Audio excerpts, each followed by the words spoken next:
To register a sender ID for your business, follow these steps.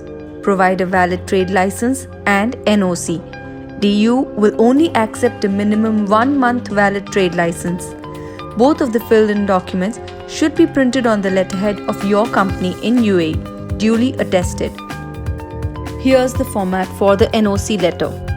Fill in all the required details that are in red font.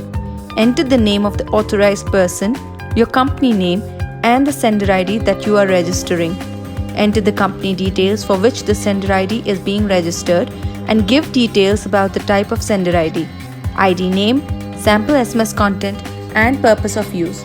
Finally, in the end, add your signature, company stamp, your name, and the date. Fill the DU Form B and send it to your respective salesperson email. Here is how to fill the Form B. In Section A, Company Details, enter your company name, complete address, PO Box number, your trade license number, its expiry date, and the nature of your business. In Contact Details, enter the details of the authorized person and technical person.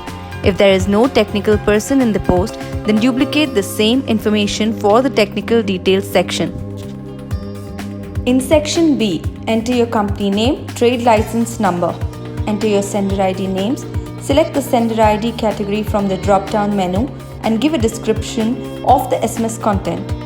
Promotional sender ID should be a combination of 3 to 8 characters and should start with AD-. Transactional sender ID should be 3 to 11 characters.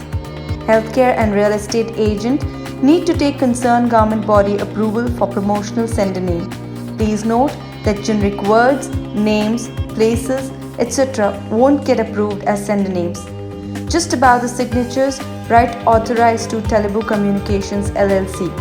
Again, enter your name and signature and mention the date. Please note that there are a total of 6 pages of Form B. Sign and stamp all the 6 pages. Share the filled-in Form B, valid trade license, and NOC with your respective salesperson. Once they submit, the sender ID approval takes 3 to 4 working days from the operator. After they will submit these documents to the operator, you will receive an account activation link with entity ID. Forward this email to us to complete the activity of setting up your account on the CMS portal. Our team will also register your sender IDs on the Etisalat and ESP portal. Get ready to reach a wider audience with customized messages.